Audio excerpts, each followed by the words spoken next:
It's 7 o'clock, and we're very prompt here.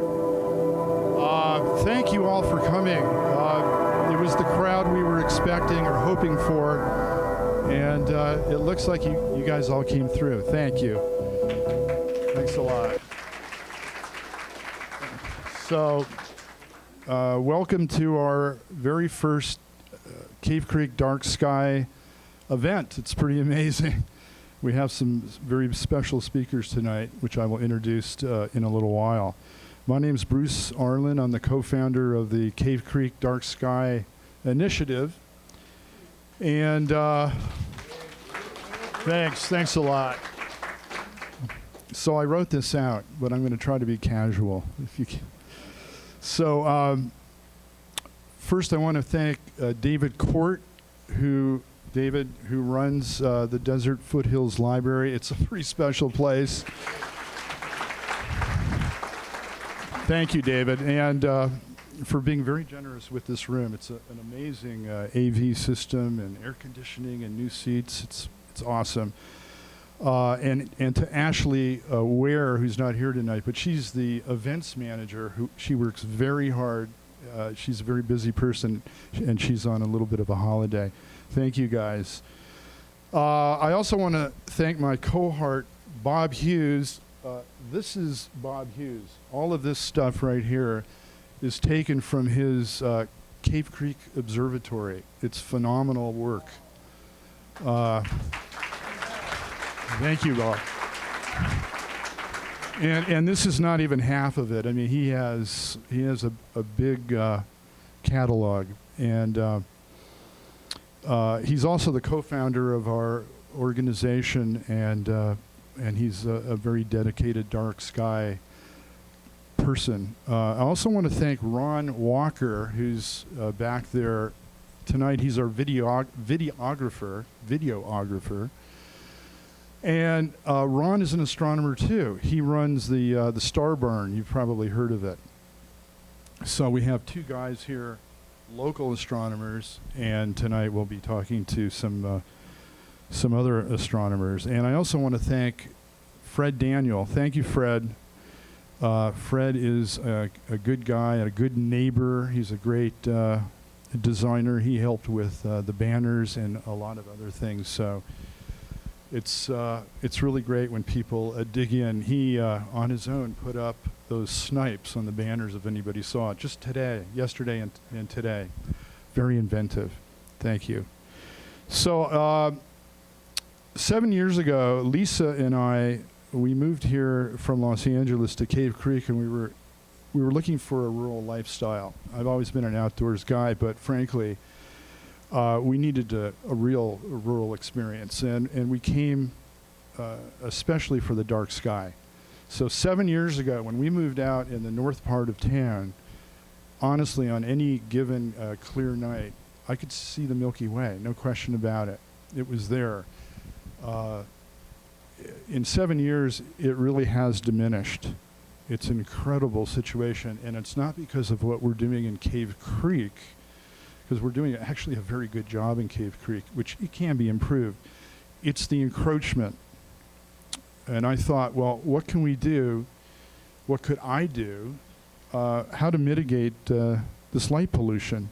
How? I really didn't know how. And that's really why we're here tonight. I found the International Dark Sky Association. And tonight we're going to find out really, I think the word is realistically, what we can do.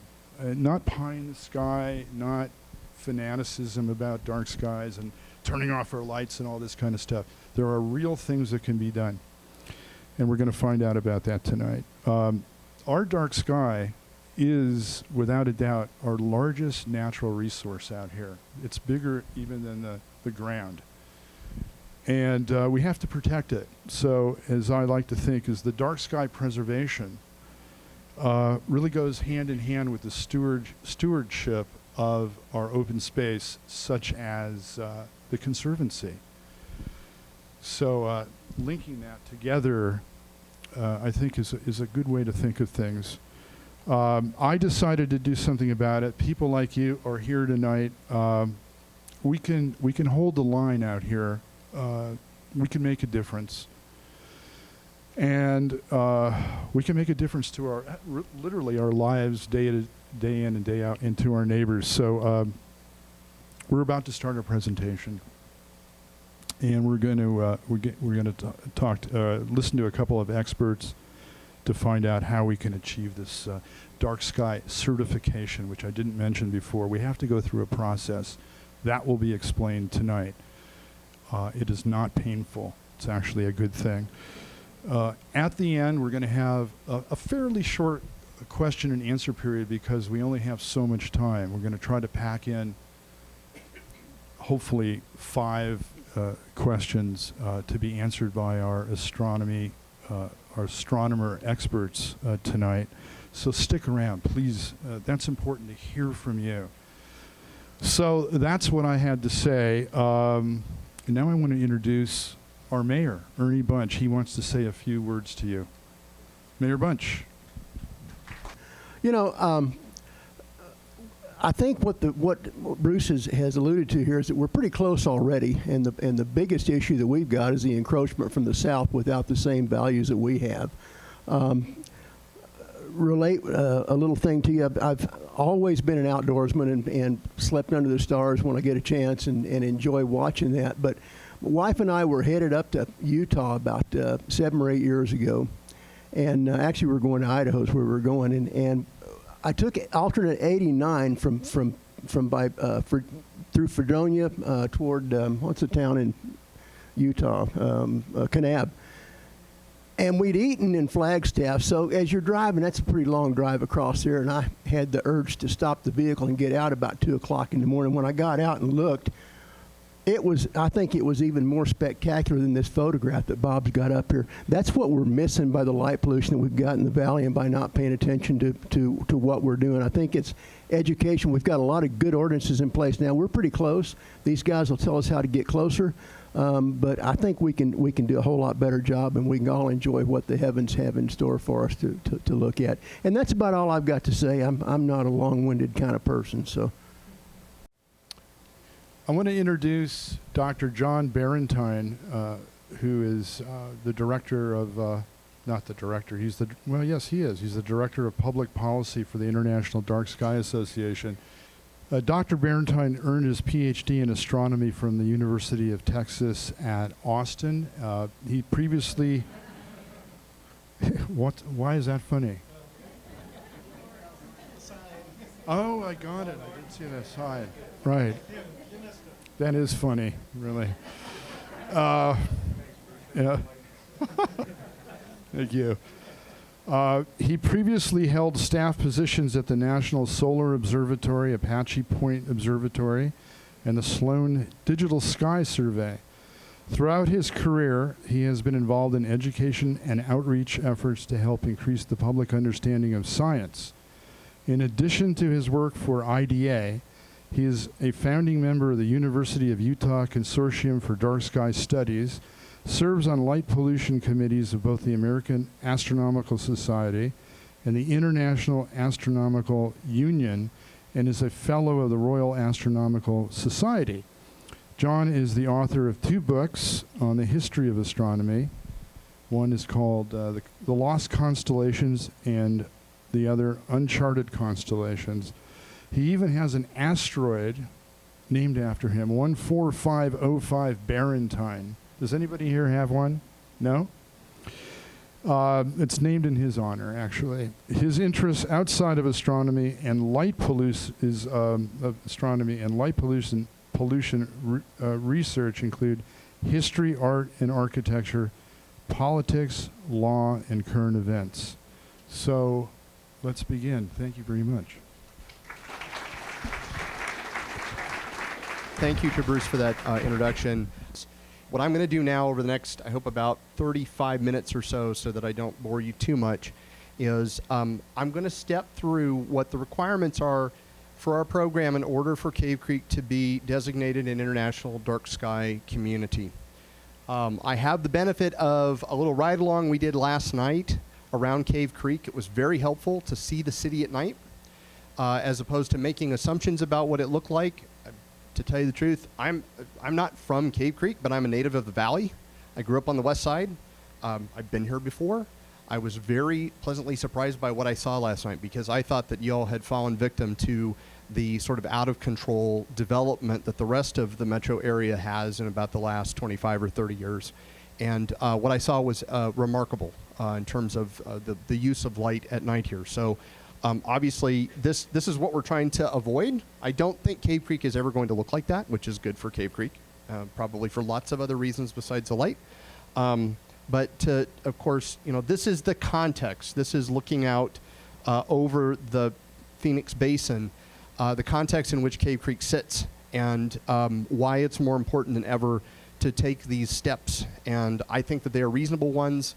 I think this is achievable for this city. I believe that you are ahead of a lot of communities who approach us about this designation. And so in the end, even though I'm going to give you what I think is a realistic idea of what this would entail for your community, I would say in many respects, you're already a bit ahead of the curve, and it may be easier to do than this is going to sound. So if this seems complicated, bear with me. It will all make sense in the end. So in the next 35 or so minutes, we're going to go on a little journey together. This is just an outline of what I'm going to talk about. I'm going to tell you something about our program, generally, why we do it, what the benefits are. Then I'm going to go into the specific requirements for the International Dark Sky Community designation, which Cave Creek is potentially seeking. I'll tell you about the steps in the process. There is an orderly set of steps that you go through to get the designation. And then, assuming all goes well and Cave Creek becomes an International Dark Sky Community, what happens next? What's on the other side of that? Because it is the end of a process, but at the same time, as I tell people, it's the beginning of a relationship between the community and my organization that will last far beyond that. So what is our program? What is International Dark Sky Places? As Jeff mentioned, it started about a little less than 20 years ago. Flagstaff was the first community to be designated. And I thought about this the other day and distilled it down into a handful of words, just a few, that describe what the program is about. And it is independent because no one owns us. It is transparent in that I can tell you every detail about the process. There's no black magic here. It is voluntary. There is no requirement that your community do this. If you do seek this designation, it will be because you want it. It's nothing that anybody is going to impose on you. It is robust in the sense that our program is third party. It is independently verifiable. It adheres to standards. As I said, we have a transparent system for making the designations, and you end up with a certification. It's something that you can put on in your marketing materials, and you can use our logo, and it ties you into this broader world community of cities and towns, but also some other protected places that have received designations as part of the program. So this is basically how it's structured. We take two sides of the equation here and work on them simultaneously. Because on the one hand, we have places like big national parks and game reserves and places of that nature that are in rural, generally dark places already. Their threats are distant. They may be years or decades away. But we know that we need to start now in terms of protecting that in a formal way. So we work on the landscape side quite a bit in the program. There's an entire urban or city-based side, which is where our dark sky communities are. If, for example, Cave Creek was not incorporated, or if it was a subdivision of a larger place, we have a parallel designation called a dark sky friendly development of distinction. But because Cave Creek is incorporated and self-governing, it qualifies for the International Dark Sky Community Standard up here. And then we have just very recently introduced a new category that's somewhere in between these two extremes, because we had places that were close to cities, so they were not dark by virtue of just being located near sources of light, but they're doing everything right, and we wanted to give them some kind of a recognition. So we've just rolled out this new category that we call an urban night sky place. So we're trying to hit the part of this Venn diagram that overlaps that previously we weren't able to offer anything. So this is the newest category in the program. As of, this map is current as of last Friday. So everywhere you see a marker on this map is one of the places in our program that is designated. There's a little key down here that tells you which type is which. Right now, you'll notice that the blue dots, which are the dark sky communities, are concentrated entirely in North America and in Europe. It's a hard thing to do in other parts of the world for a variety of reasons. But as Jeff mentioned, the greatest concentration within those locations is here in the Southwest.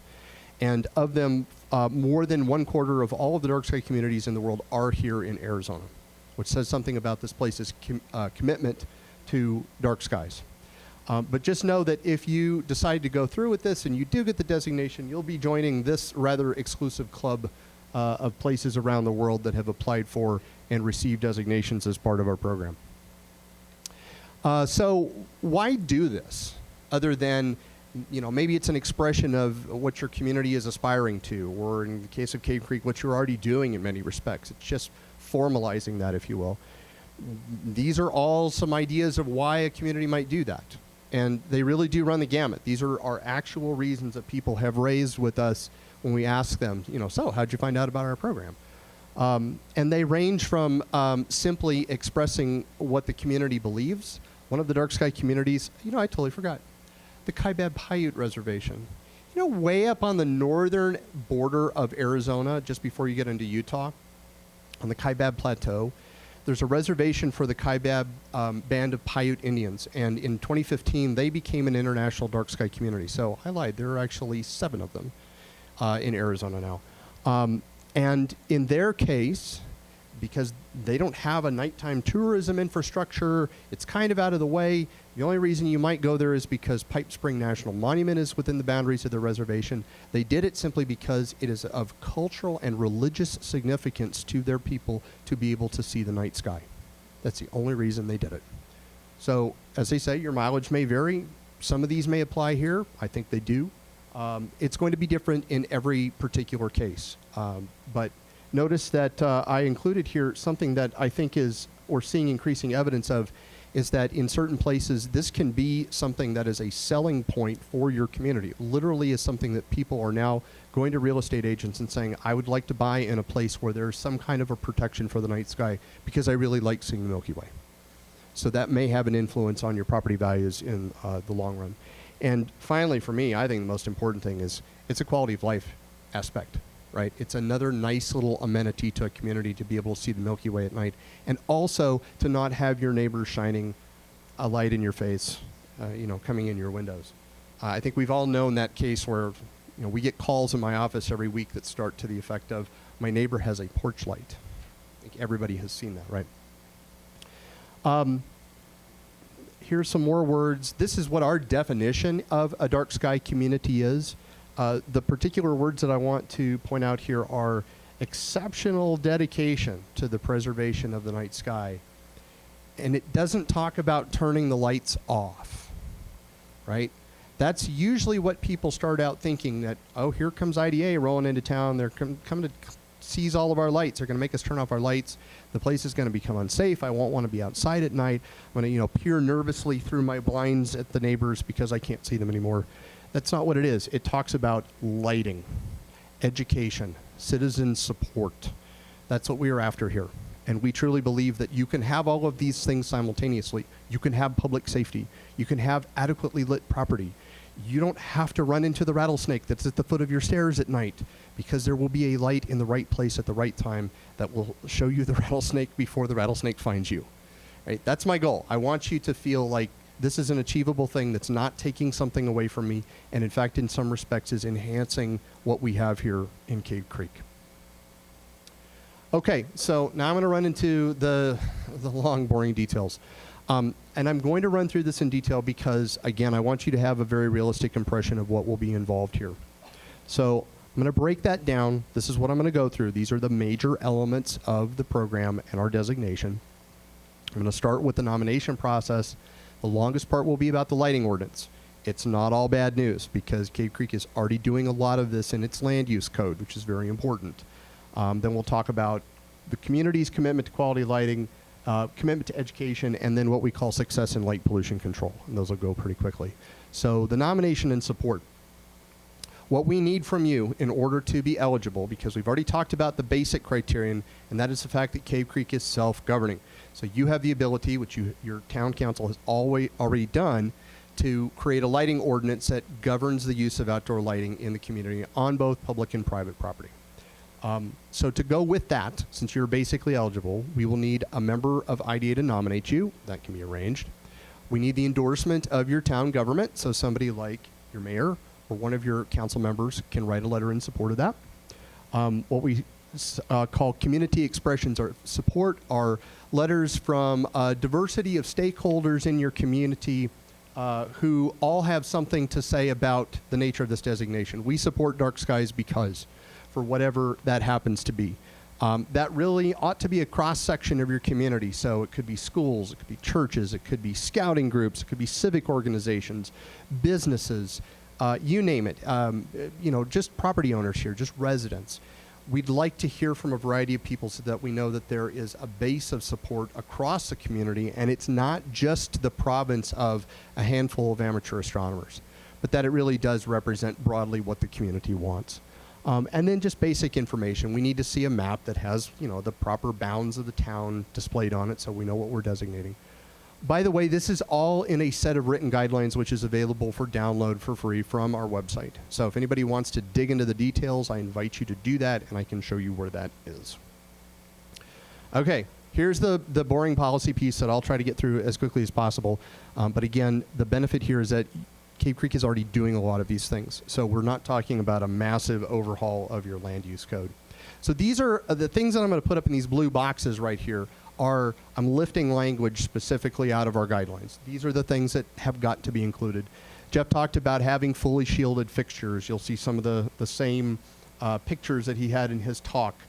Just examples of what we're talking about. We require that any of these fixtures that puts out 1,000 lumens or more must be fully shielded. Your code already takes care of that. So I don't have to go into what is a lumen because nobody knows what a lumen is. But to tell you approximately what this is, because I think most of us in this room are of a certain age where we remember incandescent light bulbs. So I don't know about you, but I think in terms of lamps. So how much is 1,000 lumens? Think a 60-watt incandescent light bulb. 60 watts. That's a kind of a porch light brightness, right? What this says is that if you're below that, that light doesn't even have to be shielded, and we are okay with that. Your code already requires full shielding of all lighting with very few exceptions, and those tend to be low wattage architectural and landscape lights. So we're good to go here already. And my little ride around last night, we saw many examples of fully shielded lighting in Cave Creek. So we're already ahead of the curve right here. This is the part of the process where things start to get stuck because a lot of communities don't have such restrictions in place already. Jeff also talked about the spectrum or the distribution of colors in the spectrum of a light. And he talked about this color temperature thing, and bigger numbers mean more blue light. And so I've kind of illustrated this with this color chart. These are actually supposed to be white lamps. And as that number gets bigger and bigger and bigger and bigger, those lights get increasingly bluish. And that's the metric that we use. This is the most technical part of the whole thing I'm going to present. This is something that the code does not currently address. I did not see a lot of egregious examples last night of lights that would not already meet this, which is good. You guys are doing a good job. Keep it up. But we do need to codify this into law so that there is no misunderstanding about what is and what is not permitted in Cave Creek. We need a provision that deals with situations like this over here on the right, that aims to limit the total amount of light emission from any parcel. Usually this isn't a problem in a place like Cave Creek where the lot sizes are very large. There might be problems, for example, in your commercial district. We were driving through downtown last night. There are a few places that could use a little work, but by and large, it's not bad. I didn't see any really terrible examples like this. What we're trying to do is give you an absolutely reasonable amount of light for your property that will ensure your safety, will give you those little architectural accents that you like, but we put a cap on it so that everybody understands what is allowed and what is not, and your neighbor doesn't go flagrantly exceeding that and possibly directing some of that light toward you. And in particular, some fraction of that has to be restricted in terms of the amount of unshielded lighting. So imagine somebody says, all right, well, in your previous slide here, you told me I could have up to 1,000 lumens, and that's when I need to put a shield on it, but only up to that point. Well, what if I just put 50 unshielded lights at 900 lumens apiece, right? Okay, well, yeah, you technically would be within the bounds as far as the law is concerned, but we really don't want this, right? If each of those lights that are unshielded was below the shielding threshold, okay, fine, but do you want to live next to this? You probably do not. I wouldn't, certainly. So we'll work with you on figuring out what this means in this community. Notice there are no numbers stated here. We will work with you to find out something that works here. And it will be different than it would be in Fountain Hills, different than it would be probably in Flagstaff because of the big difference in population and the much more complex zoning that they have in a city like Flagstaff. But we want to put a total lid on the amount of light that's emitted by a property and the fraction of that that's in the form of unshielded lighting. Again, I don't think we're going to have a lot of problems because there aren't a lot of existing problems. For the little bit of publicly owned lighting that you have, and I was kind of shocked in that I did not see a street light. Not a one. And good for you. Good for you. The best evidence that we have is that at low traffic density and below about 35 miles an hour, your headlights do far more work in showing you objects that you should not hit than overhead lighting does. We have evidence to that effect, right? Sometimes people will move into communities like Cave Creek and they say, gosh, it's so dark here. You know, you start talking to the neighbors, did you notice it's really dark? They don't have street lights here. Well, they don't have street lights here because the speed limits are low. I think you probably all appreciate that they're low. You don't have highways. You don't have to worry about the state dictating to you how bright your streets have to be lit. And by and large, I thought it was just fine to get around last night with nothing more than headlights. So we're not mostly going to deal with this problem. We still do need to deal with what we call warranting of lighting because, I hate to say this, but your community will grow and change with time, right? It's not about correcting problems right now. It's about managing the growth in the future that will come whether you like it or not. And the more thoughtful that you can be up front in putting these things into your code now, the fewer problems that you are going to have down the road when that growth arrives. So the day may come when it makes good sense to install street lighting in certain places. It's a good idea before you need that to decide when and where and under what circumstances will you allow it, and when, where, and under what circumstances you will not. That's what we call a warranting policy. So we need to have that spelled out in words in case. It doesn't mean you have to have this kind of lighting in the future. But if you find that you need it, that you will have already worked out what it takes to get that put in and where the cases are that you won't do it. The other thing is that any future installations, not dealing with what you have now, but future installations of publicly owned lighting have to make use of what we generally call adaptive controls. And what that means, what is most familiar to people, are timers or motion sensors, right? One of the best things that we can do to make everybody happy in this, because there's always going to be that property owner who says, I'm hearing everything that you're saying and I love this idea, but I want my security light. And everybody knows a person like this. I have to, be very careful about what I say because my job. Okay, that's fine. No. The point that I'm making is I really understand how darkness can strike fear into people if they're not used to it, if they've just moved here. They worry about the security of their property. They worry about their own security. I get it fundamentally. It was once put to me by a police officer that I talked to that in neighborhoods where motion sensors on lights are very common, they found that there was less crime of opportunity.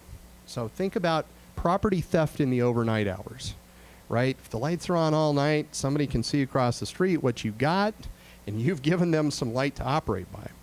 And this officer said to me, in those neighborhoods where motion sensors are common, and somebody is in there doing their nefarious business, and a light suddenly switches on, he said, you don't know if that light's on a motion sensor or it's being activated by a switch, which was just flipped by the property owner, who is also pointing a shotgun in your direction.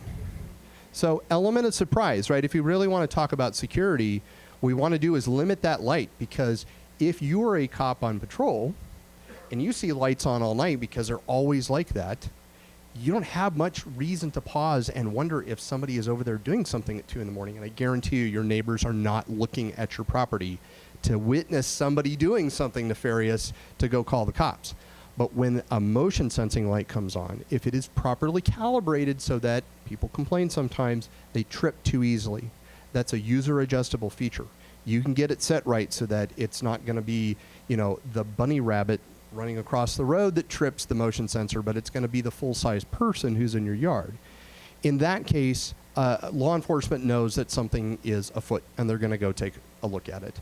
So that's something that we can do that's very simple, provides a light when it is needed, and then when it is not needed, because there's nobody around, the light turns off. If we can get that far, we could solve more than half of this problem literally overnight. So all the future installations of public lighting must make use of some kind of adaptive control. This is something that is not a problem yet, but again, it's coming. And it's these large TV screens that are now serving as billboards, which at first I thought was going to be the bane of my existence. And then the more that I thought about it, you might be surprised to hear me say this, but if this were done right, it could save the world. But we have to convince the world to do it right first, and we're a long way from there. You may think, well, we don't have this kind of advertising in Cave Creek. You have some illuminated signs, but they're mostly conventional signs we call cabinet signs. So think of the ones that have like a fluorescent tube on the inside and kind of a translucent panel. But within so many years, just like LED has taken over the lighting world, it's going to take over the outdoor advertising world. I talk to people in the outdoor advertising industry, and they admit that it's just a matter of a few more years, and all the old cabinet signs will be gone, and they will be replaced with big TV screens. So again, get out in front of this before they roll in, only to find that your community is not prepared for this, and you have to then grandfather all the ones that have already gone in by the time you decide to do something about the problem. So there's a series of things that have to go with illuminated signs. A lot of this has to do with details. Nobody knows what a candela per square meter is. Just trust me. But there are things like, we want business owners to be able to have lighted signage when their businesses are open.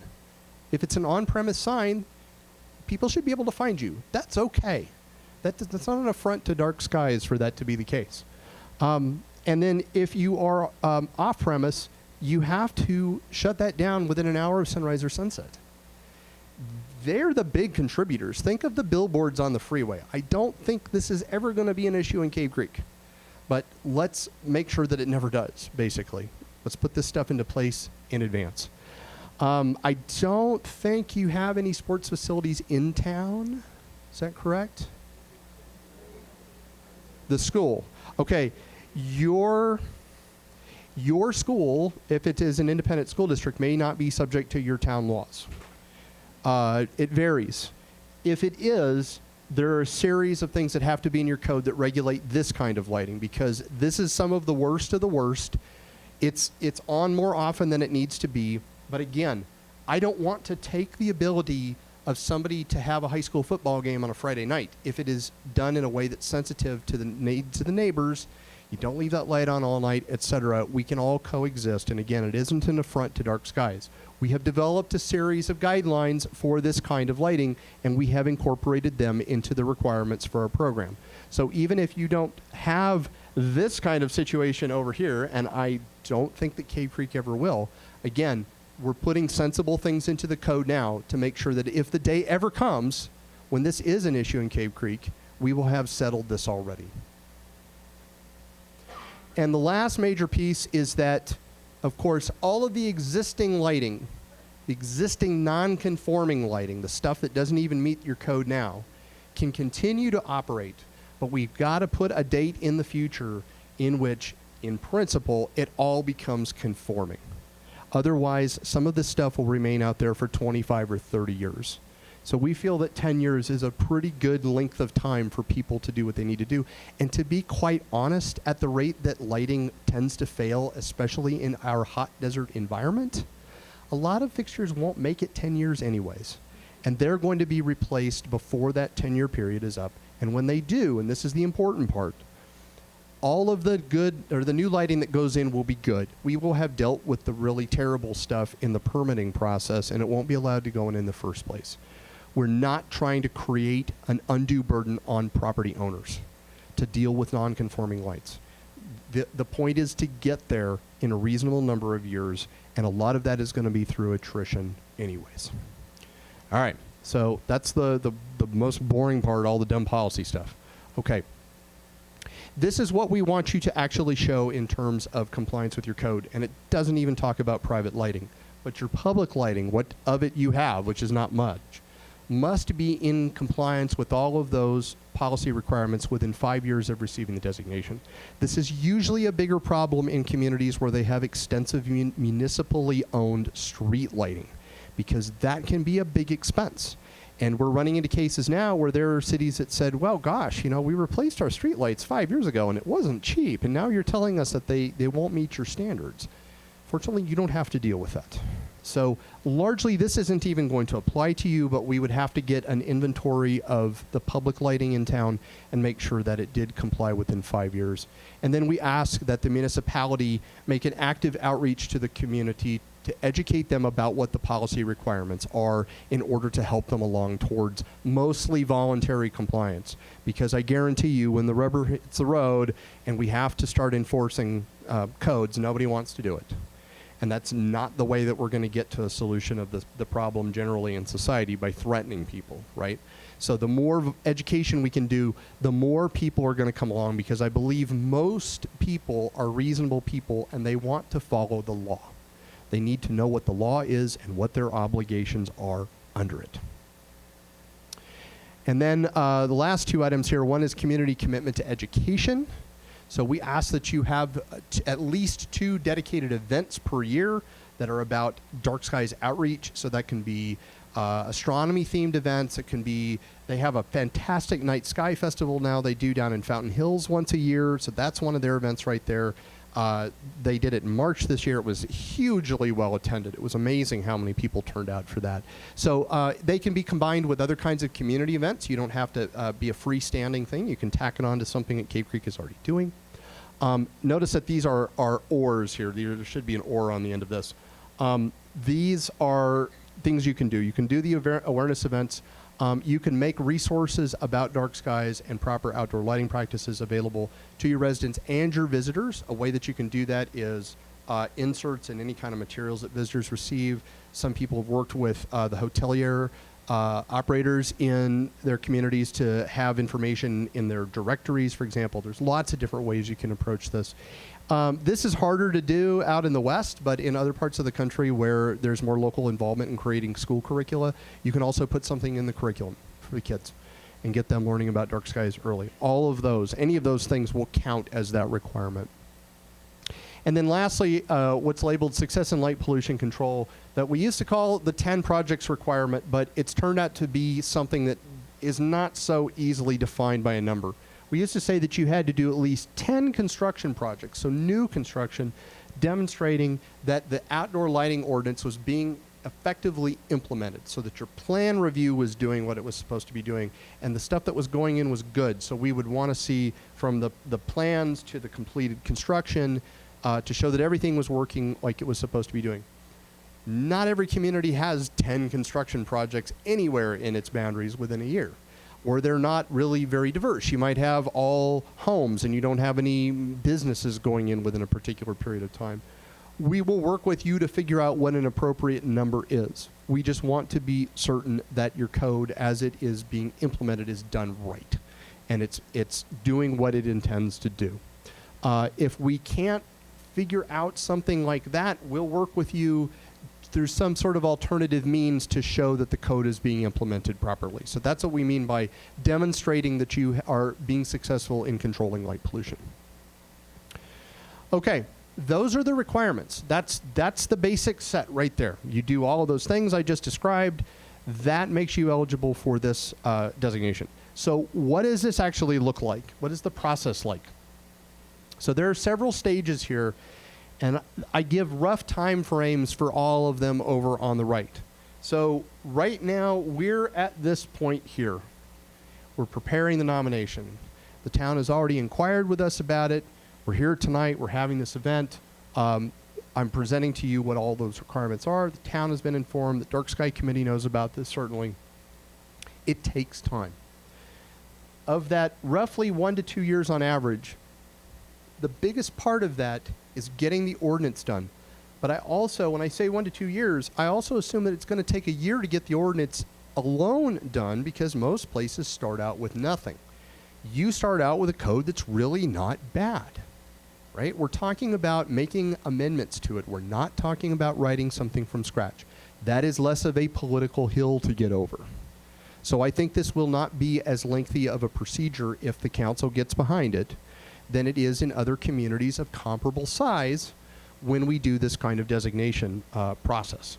So the other things will be, have to wait for some construction to happen so that we can see that the code is being applied effectively, developing the outreach materials, additional outreach events, et cetera. So let's just, for sake of argument, say that somewhere between a year and 2 years from now, all the ducks are in a row. It's time to send that to IDA.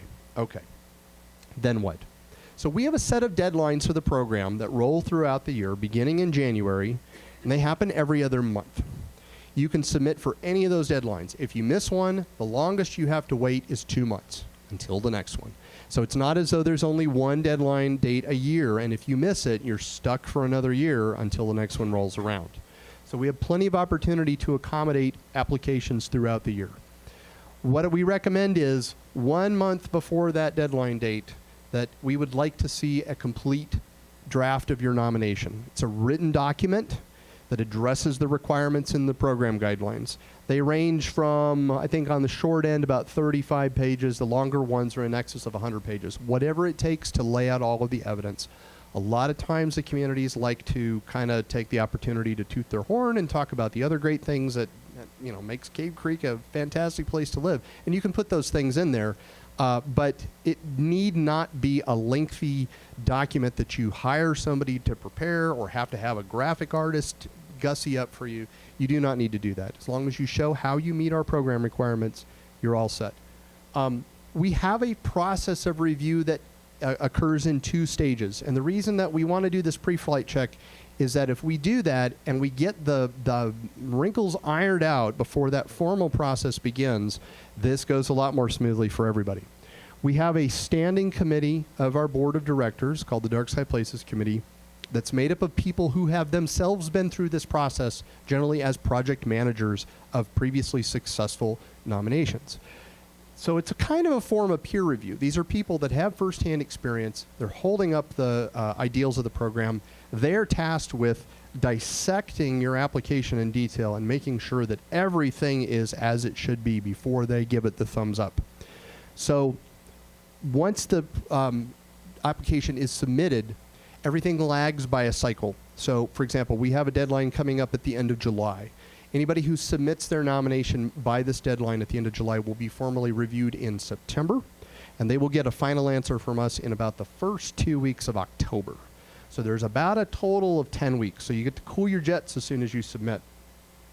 The idea of doing this check in advance is I want to put nominations in front of this committee that are slam dunks. There's not going to be anything in the way. They're going to pull that apart and look at it in detail. They're going to look for the weaknesses. We will have covered that because, we've seen a thing or two in our time. We've seen all kinds of situations that we had to iron out before we got to the end of the road with this. So assuming that this goes well and the committee reviews the nomination and gives it its endorsement, the last step in the process is that it goes to our board of directors for the final decision.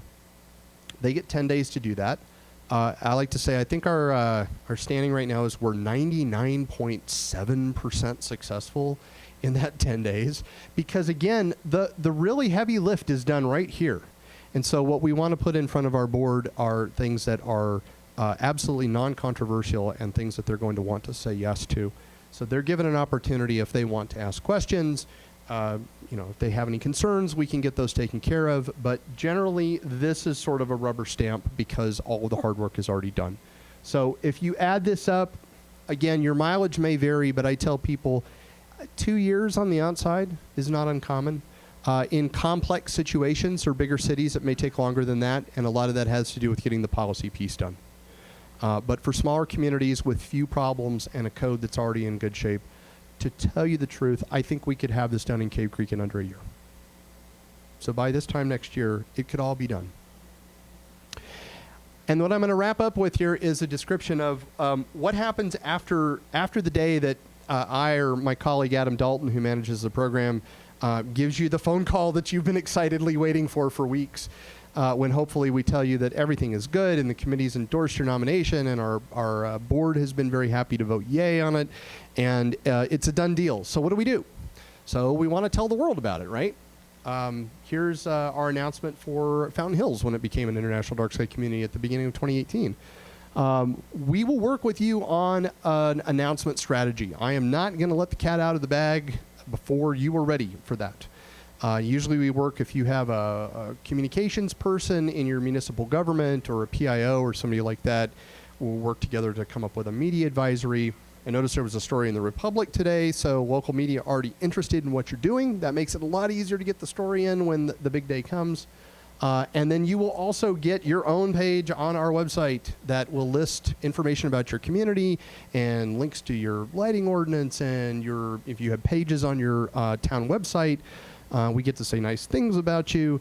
And you can put that in places where if you want to point people at that and say, hey, look, we're official. We're on IDA's website. You will have your own dedicated page. We then also give you the right to use our name and our logo in connection with your marketing as long as it's non-commercial in nature, because we are a nonprofit organization, so we have to be very careful about how we use our intellectual property. But you'll be able to say you're an International Dark Sky Community. You'll be able to use our logo. I will give you a nice custom version of our logo down here in the corner that will say Cave Creek International Dark Sky Community. And we will commit to you as part of this process to continually amplifying this message. We want to get this out to more people than just those who live right around in this area. We want the whole world to know. So when you come to us and say, hey, we're doing this exciting, innovative thing with our outreach work, I want to put that up on our blog. I want to put that in our social media so that people know what people in Cave Creek are doing. And believe me, the calls will start coming in. Other communities that say, oh yeah, we want to do that. How did you guys do it? And they may be from the other side of the world, for all you know, because there is a lot of interest in this right now, especially coming from outside of Europe and North America. And then this is sort of the end of the story here. How does this work into the long-term future? The way I describe it is that the designation is simultaneously permanent but also revocable. So what I mean by that is that if you adhere to the promises that are made to us in your nomination, and you maintain that into the future indefinitely, you keep the status indefinitely. There is no fee to apply to our program. There is no fee to maintain the designation. We ask one particular thing of you, and that is that once a year in October, that you send us a report on what you've been up to. And if you've annexed territory into the town boundaries and making sure that the lighting ordinance is being applied there correctly, and we did X number of outreach events, and we're really excited about this particular story we want to tell you. And we make this public, so it'll be posted to your page so people can see your progress. But there's no formal recertification. We don't have to go through this again in 5 years or 10 years from start to finish, because what we're doing is we're recertifying a little bit at a time, year by year by year. That keeps us engaged in what you're doing. That makes sure that the expectations remain clear. We're not going to move the goalposts on you. So once you apply under the program guidelines that exist at that time, the program will continue to evolve, and the requirements will naturally change as technology changes, as new threats are identified. We're not going to come back to you in 5 years and say, oh, well, now you have to do, you did A, B, and C, but now we need to do D, E, and F to keep your certification, because that's not how the program works. So it's kind of one and done. As long as you report to us regularly, then we're all set. So again, that's that's what I wanted to tell you about tonight, to give you, again, a very realistic impression of what this involves. Not to say that it is easy, but at the same time, not to say that it is impossible by any means, because I do not think in this community it is impossible. I think it's incredibly possible, and I hope that you choose to do it. So I thank you for your attention. Thank you all very, very much, John and Jeff. It was unbelievable tonight. We're going to have a Q&A. We're very excited about whatever you're thinking. We need you to ask questions. So I'm going to go around and who has a question? Yeah, thank you. So is this intended only for the town of Cave Creek as it is incorporated today? Or is this also intended to be implemented out into the county island? Those of us who live in Maricopa County but only have a Cave Creek address. This would only be effective within the legal boundaries of Cave Creek. So if you can imagine a map with the boundaries drawn on it, if you were inside that boundary, you are in the International Dark Sky community. There's no way for us to add the unincorporated territory, even if you have an address that's technically within the town. Anyone else? Yeah, my question is, what about dark skies tourism? Is Flagstaff and Fountain Hills getting any of that, and how's that working? They're beginning to. Jeff, you might have some insight about Flagstaff, but it's harder to do the tourism angle when you're situated at the edge of a big city. And it's not because of anything that you're doing right or wrong. It's because you have a big city that's fouling the night sky. So it's probably not going to be as much of a draw in a place like Fountain Hills or Cave Creek or Homer Glen, Illinois, that's in the Chicago area. It tends to be the smaller communities that are more rural that they've seen a bigger direct impact from master tourism.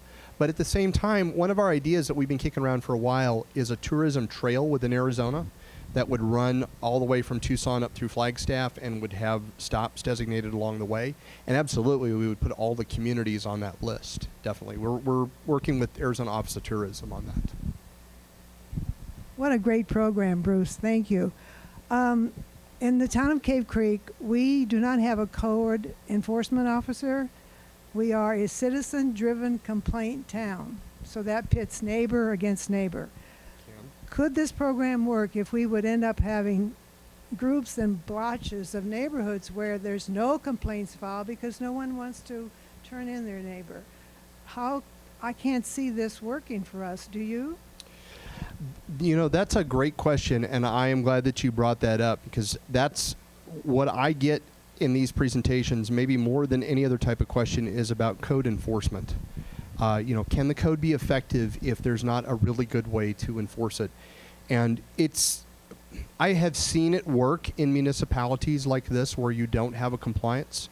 You have a marshal who is empowered to go around and write citations. I think most of the problems that will be encountered can be taken care of through dispute resolutions between neighbors. I rarely see it escalate to the point that people are calling in the authorities. I think what we have to worry about is over the long term, if, as you're describing, if people they don't want conflict with their neighbors and they kind of let things go, and the trend starts to go in the wrong direction. That's where I think the ongoing education of the community, gently reminding people periodically, not only the ones that have been here for a while, but you're going to have a flux of new people all the time at some level. So the education part never actually ends. It's something that has to be sort of continually done. And that if the people who live here get that nudge periodically and they're reminded, oh yeah, right, I'm supposed to do X, Y, and Z in terms of my lighting, I think a lot of the problems that in bigger cities would absolutely require a compliance officer or law enforcement to get involved in never escalate to that point. So I think we would work with you on trying to figure out where to set that sort of calibrated appropriately, but I don't see that as being an obstacle here that can't be overcome. I have some questions about the actual bulbs that go in. Is that something you can just buy in Lowe's, or is that something special you'd have to order somewhere? I can give you a couple of answers about that. One is for certain things, like when I was talking about the number of lumens, just lumen is a unit nobody really knows what it is, but we don't have a grasp of. That and that color temperature that described whether a light was sort of warm or cool. Those two pieces of information have to be on the product packaging of every new light fixture sold in the United States. There's a thing on the back of the box that's called lighting facts, that's patterned on the nutrition facts on food labels. And you'll find those two numbers. Here, because you already have a shielding requirement, you won't necessarily need to look for those lumens because you should only be putting in fully shielded lights.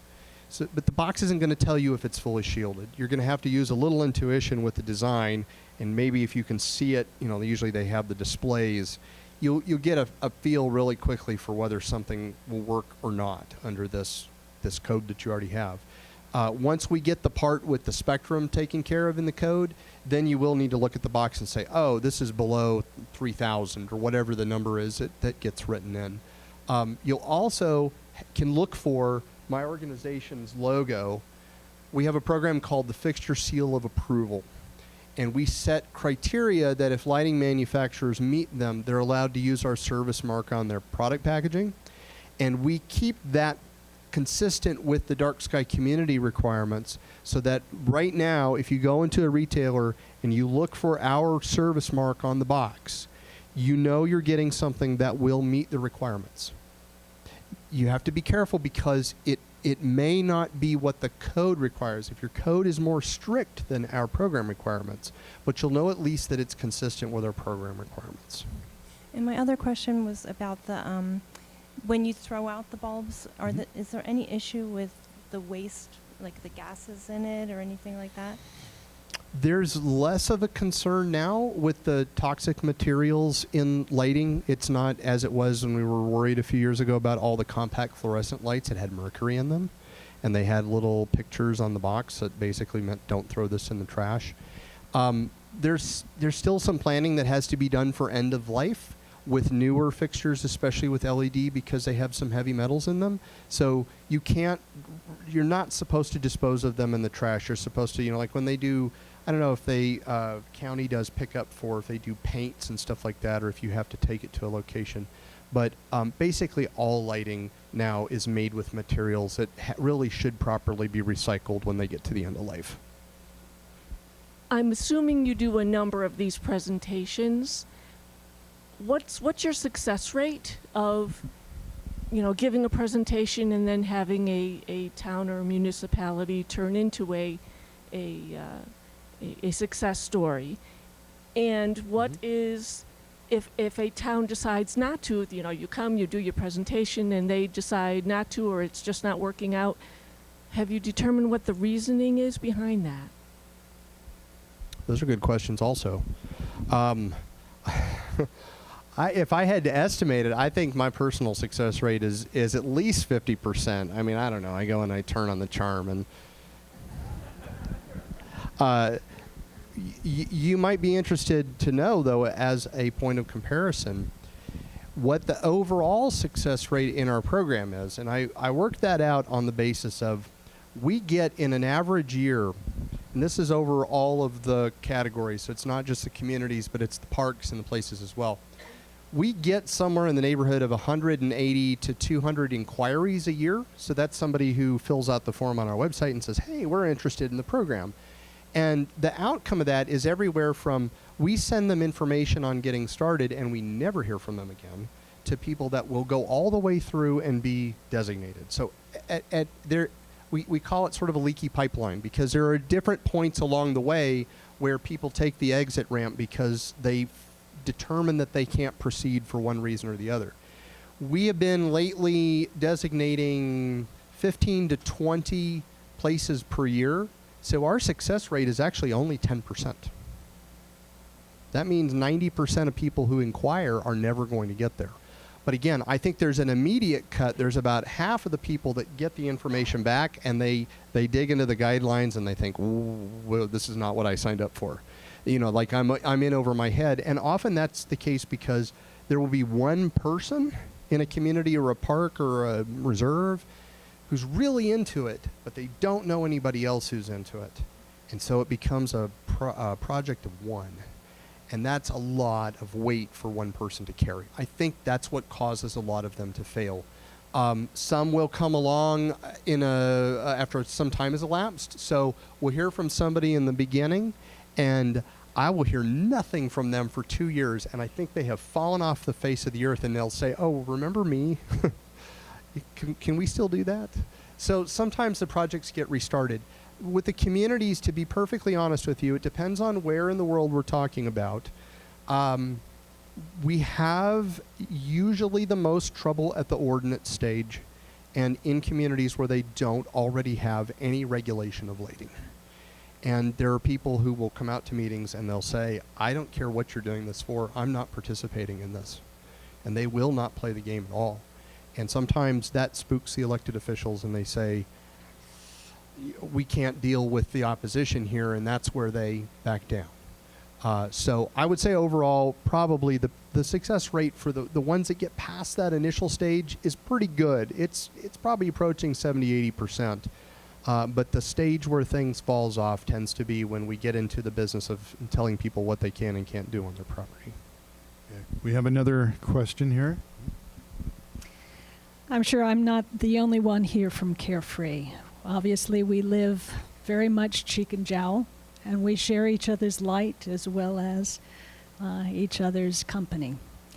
To be able to bring all of us in line like pearls in a necklace along with North Scottsdale and all the way up to Tonto Hills, it's obviously pretty logical to do so.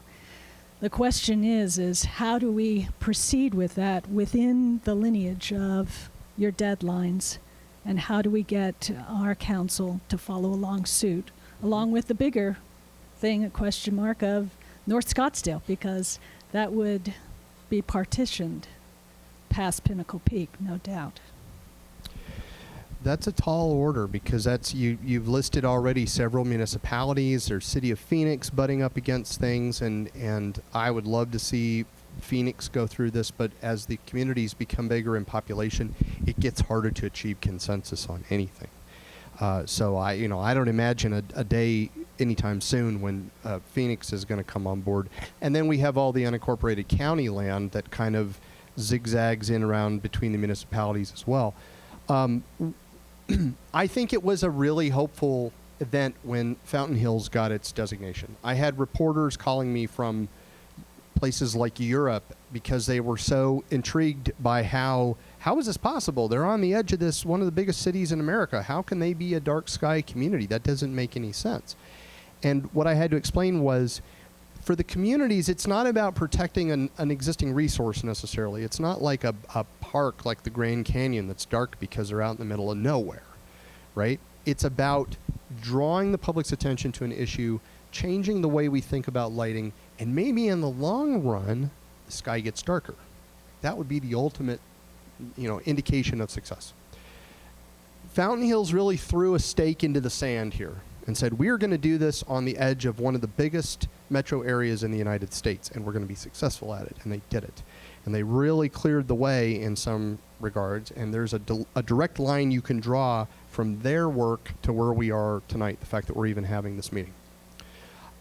I would suggest that the best strategy is to form some kind of informal group of people in the neighboring municipalities that have this as a long-term goal in mind and benefit from the experience of places like Fountain Hills. And believe me, they will tell you more than you care to know about, how all the things they did and all the great, work they did and the events and all this stuff.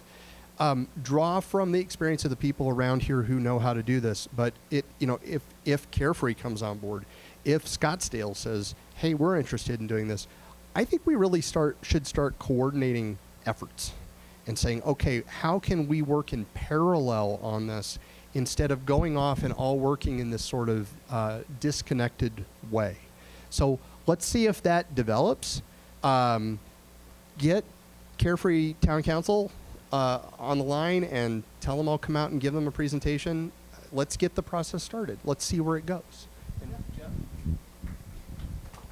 Yeah, and I think as John was saying during his presentation, part of the ongoing keeping the designation is education and building awareness. So you don't have creep, you don't have people starting to slowly slide out of compliance. And likewise, with the new community coming on board, it starts with education. And I know John's pleased to. I am always happy to run down I-17. And in fact, my association with Fountain Hills started with a chance encounter with Joe Bill over there. He and his wife were visiting Lowell, and they were just wandering around, and I happened to stop and say, hi, hope you're enjoying your visit. And they're like, oh, yeah. And we got chatting and suddenly realized, oh. And so then they got my card, and several months later called me to come down and make an initial presentation. Going back to what I was saying before, it might be a long time before Phoenix comes on board, but I would warrant if all of a sudden all of these communities, if it's Fountain Hills, Cave Creek, Carefree, are starting to do this, people are going to start to notice. And what are they doing? And there could be momentum building. So give us a call, and we will definitely come make a presentation that illustrates both the benefits as well as, I hope, provides some reassurance that, as John was saying at the start of his talk, we're not just coming stomping in and starting to take down people's lights and saying, turn them all off. It's not what the program's about. And often what you have to do is have a real live person come in and just talk and answer some questions, and then everybody's like, okay, all right, maybe this is going to be okay. Okay, we have another question here. Mm-hmm. I'm president of the Phoenix Astronomical Society, which is your local astronomy club. And we do events at PVCC Black Campus during the school year. Once a month, we have star parties, weather permitting. Remember, weather permitting. Just clouds will cancel us. You should come down to our events and see the treasures that we have in the skies here in the Cave Creek area. You can find more events at pasaz.org or the PVCC website. So please join us in our quest for dark skies. Yeah, John, I was just curious as to, you had mentioned earlier that you're a nonprofit organization, is that correct? Where do you get your funding? What's the major source of funding, or do you have a range of types of entities that provide funding? That's a good and very fair question. So IDA has existed for about 30 years, and we were founded as a 501c3 nonprofit organization from the very beginning. Unlike a lot of nonprofits, we don't do a lot of grant writing. We don't do a lot of professional services. We're supported at about the 85% level by individual members and donors, and of those, 2/3 are people who give us $35 a year. So that to run an organization, you need to have many thousands of people that are willing to give you $35 a year, and we have about 3,700 members around the world. So the vast majority of our revenue comes from direct contributions. So that's why I say we're not owned by somebody. We don't have an obligation to somebody because they're a major funder or an individual private donor or something like that. No hands. Just to follow up on the Carefree and Cave Creek Coalition, I noticed that we have the Vice Mayor of Carefree here watching everything. So this might be a good opportunity to do that, so there is an interest. And thank you for all you do. I'm from Northern Virginia originally. Well, as you know, the light pollution there is so bad, and coming here, seeing it happening here is frightening. So thank you for Cave Creek starting this, and hopefully Carefree. Mr. Vice Mayor will follow up on it. Thank you. Yeah, I will too.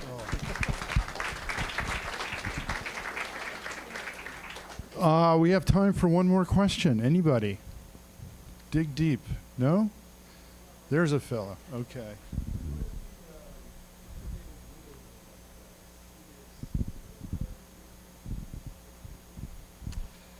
I know it in Lux, but I don't know it as a source term. It would be tiny. Tiny, tiny, tiny. Yeah, much less than 1 lumen. Yeah, it'd be, if you added up all of that light, we can measure that.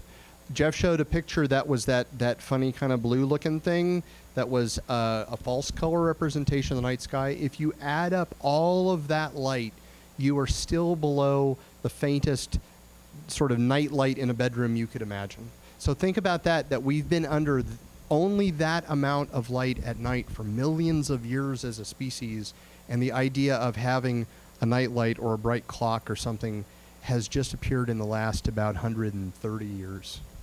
Yeah, we were working in Flagstaff with a potential development a couple of years ago, coming in next to the Naval Observatory, and to sort of drive the point home to the developer, we were pointing out one basic porch light at a distance of about 2 miles is a factor of several million brighter than their threshold for stars in the Milky Way. So and that's just one light. So it's pretty dramatic.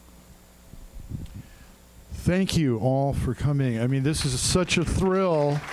I Yes, can't thank you, believe it's really all about you guys showing up. The enthusiasm is incredible. It's kind of what I was dreaming would happen tonight. And thank you, John and Jeff. Thanks for having these us. guys are unbelievable. So there's a sign-up sheet for anybody who wants updates or who wants to participate. We have to sort of keep this thing going to get to the application process. So please sign in if you'd like, your name, email, and possibly your phone number, and we'll be in touch. Thank you. We're going to do this again. Thanks very much.